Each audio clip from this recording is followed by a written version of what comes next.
It's equal, no problems for black, boom. In the span of 5 moves, suddenly the position is unpleasant, then suddenly you're dead lost, and you didn't even make a perceptible mistake. How does he do this? How does this happen? I know that Magnus measurement tool stick doesn't roll off the tongue like the Ammonometer does, which was the nickname I gave it today, but that game arc is something we're going to see. The Magnus measurement where he takes you into the woods, to use the Tal quote, right? The deep, dark woods, and he just gets you lost in there. Are you pouring yourself coffee? I have 2 beverages, actually. One is coffee, and one is a green beverage, but I will maintain the suspense by not revealing what it is. I hope it's not absinthe. I'm just going to say that. No. Worry not, Danny. I take my commentating duties seriously. The absinthe is for after the commentary. Okay. All right. Well, there aren't many green drinks that you have. Besides AG1, which is a fantastic daily drink to help boost your overall health and wellness. AG1, one of the official whatever sponsors of, hey, I just rolled off the tongue. Danny, here we that are, was game beautiful. 2. That transition Wesley was amazing. Wesley So gets a knight on E5 in his B3 systems. You said, is this what you thought Wesley would do in the first stage? Or is this a result of losing the first game? Or you think he'll poke and prod a little bit?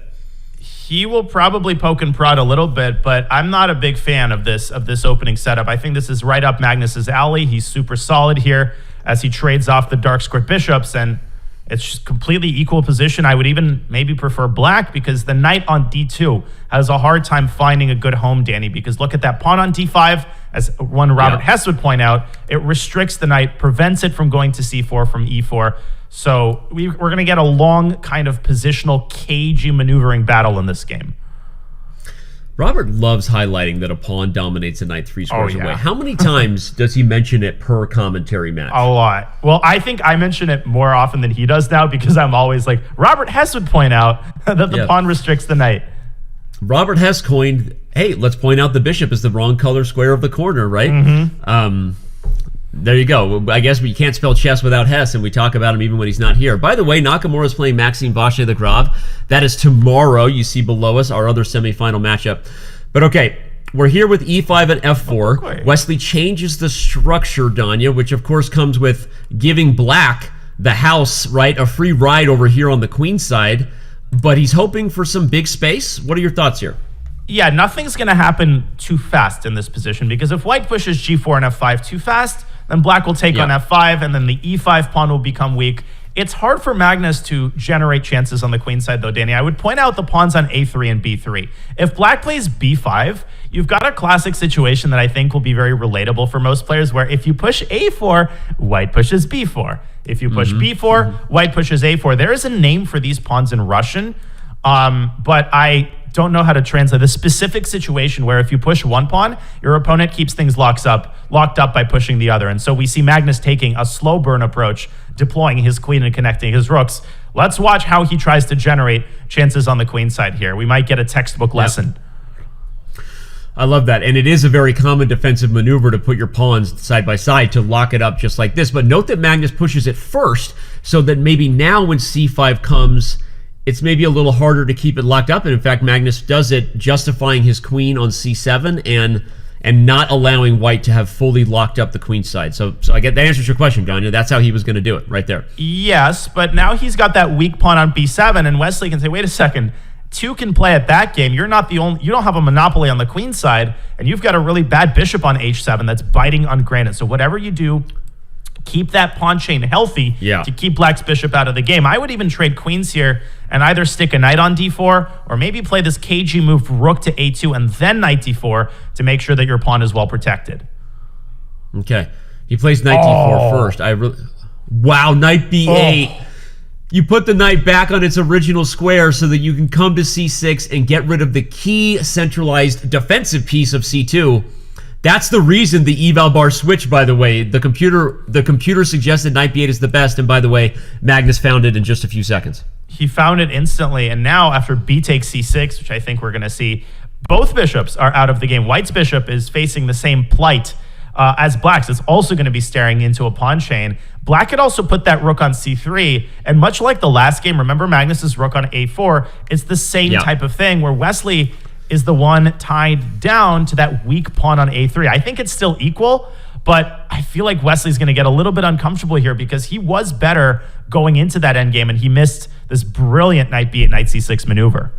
But let me play devil's advocate to that, because Wesley has the only open file. You can put the rook on a2, and this bishop you pointed out is still deadlocked. Like, what exactly is stopping white from improving the king? I guess the problem is when I get there, where do I go next? If I go too far, I can get myself in trouble. But I'll ask it this way: what is Black's plan here beyond just the improvement of rook c3? No, Danny, your point is very well taken. I'm starting to change my mind about this position. I think the reason Magnus didn't put his rook on c3 is precisely because if the king reaches d4, the rook literally was going to be trapped. And it's hard to push d4 because you open up white's bishop. So that seems to carry much more drawbacks than strengths. Now Wesley is going to centralize his king. He's going to try to seize further control of the B file, and it feels like he's starting to garner some practical chances in this endgame. Yeah, I agree, and I was feeling that because even though I looked at it objectively and thought Wesley missed, I'm like, white has more ways to improve than black, although this is a great move from Magnus because, as I said, when there's only one open file, whoever owns it often controls the highways, and Magnus is not going to let Wesley sit on it. So he might want rook c3 also, Danny, and then rook a c5, but that seems really risky. You're gonna walk both your rooks into the c file. Wow. He's thinking about it. If you do that, you might be Magnus Carlsen. Can we go to the Batcave and analyze this real quick? Let's do it. Let's do it. If you go rook 5 to c3, and I go king d4, and you put this rook on c5. But white doesn't have the right type of Phillips screwdriver to attack either of the rooks. If you had a dark squared bishop or even a knight, the rooks would be so flimsy. But somehow they look terrible, but they're strangely stable. White has to go rook b2, Danny, and I'm not sure exactly how you're getting those rooks off of the c file. It's hard to believe, and Magnus doesn't believe it. He doesn't go for it, but I think he should have. I think you're right, because we have it on the board and the computer says it's about the same eval as it was earlier, and our artificially intelligent overlord frowns upon Magnus's move, says this was not as good. He should have gone for this idea. Now that I'm looking at it, you were right, Danya. Wow. And king d2, Wesley, that ship has sailed, and now rook from b1 is going to come up to b4. And I mentioned earlier that white would be tied down to the a3 pawn. Now it's going to be black who's tied down to the a4 pawn, and Wesley has a serious advantage here. By the way, there's weird ideas where the rook still gets trapped if you're not careful with the bishop grabbing this diagonal with d4. The move order matters, but I want to point it out because if somehow black has to play d4 themselves, this bishop will just pop right back to that diagonal and be super happy with the progress. So this is looking more and more awkward. And by the way, the time on the clock reflects how Magnus feels. He doesn't go down on time for no good reason, right? Magnus knows this is a bit of a struggle to figure out. The problem is that you're ultimately going to have to break through, and that's going to be hard because even if black defends passively, traits one pair of rooks, and then simply keeps the other rook on a5, how are you going to add an attacker to the a4 pawn? There is this long-term maneuver, bishop f3, bishop d1, Danny, and then pawn to c3, which is a cute little positional concept, but something's going to tell me Magnus is not going to take this sitting down, and he's going to try to generate active counterplay, maybe by pushing c5 and kicking the rook away from b4. I definitely would not take with the pawn here and give black a passer on the a file. Yeah, that would seem ill-advised. Wesley double checks it though. He takes b4 with the rook, and I think your plan, by the way, g4 stops your plan, so maybe Magnus actually likes it. But it is still a long road for Wesley to have a target. The problem I have is, what does Magnus do to stop it? Is he going to play c5? I guess he will. That'll be the key. And another reason he might have pushed g4, I'm talking about the distant future, h5 and h4, followed by a trade on g3, could create an eventual target on g3, and black's rook on a5 can potentially swing back over to the king side. All of that doesn't take as much time as it appears, but right now we're going down a different path. c4 is an excellent move by Wesley, carving out the long diagonal for his bishop. He is making progress right now. That is bishop a c6. move that if I was faster, I would make an awkward explosive joke on c4. Boom goes the dynamite, and you've got a great move. But the point is, this was a very, very well-timed move. You can put the bishop on c6. It holds d7. It hits a4. Yeah. He does it. He does it. I would play h5. I like it. Yep. The king goes to Okay. e3 to avoid d-file with tempo, maybe? Oh, rook c7's an excellent move. If you take a4, you go back to a7, picking up the a3 pawn, and then black. I think Magnus is potentially taking over the initiative here. You got to be really careful if you're Wesley. Rook h8 and h4, that idea has become reality, Danny, and it's happened much sooner than we all expected. h4 is coming soon to a theater near you. Yeah, and you still have the problem that if you grab the pawn, the rook just swings back here. So Wesley in trouble. He goes. Oh, no. Magnus is taking over. Magnus is taking over the game. Rook a2 if you go to the third rank. Rook g2 or rook a2 are next, yeah. Oh my gosh, bishop takes a4, rook takes a3, forking the bishop and the g3 pawn. It's like a knife through butter how Magnus's rook is operating in this endgame, and black is now winning.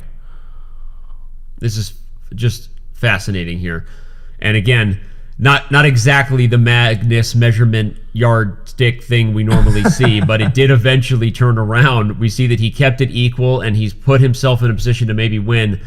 Wesley is also way down on the clock. That turned around fast.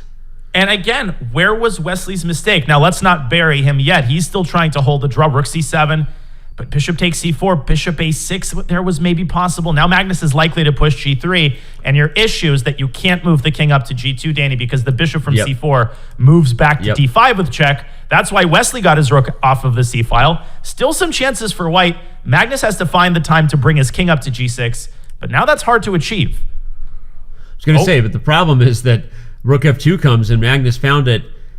Okay, now Wesley holding on, but the mating net now starts to feel very real the moment this rook flips around. Okay.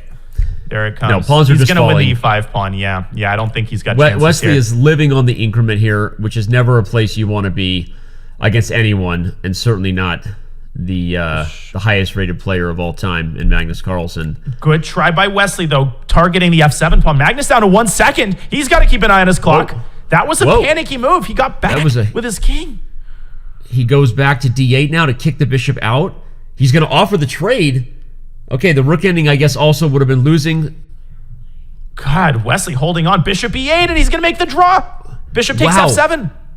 What a stellar defensive move there from Wesley to get that pawn. Okay, I don't know that the draw's in hand just yet, but it should be a draw with best play. Now, in a classical game, Danny, white would even contemplate taking on e6, but imagine defending rook and bishop versus rook on the increment. Magnus is still trying to weave some sort of a mating net, but this is going to be exceedingly hard to achieve. Rook f4, I think, wins the pawn, and Wesley will save the game. Wow. Huge boost of confidence for Wesley So there.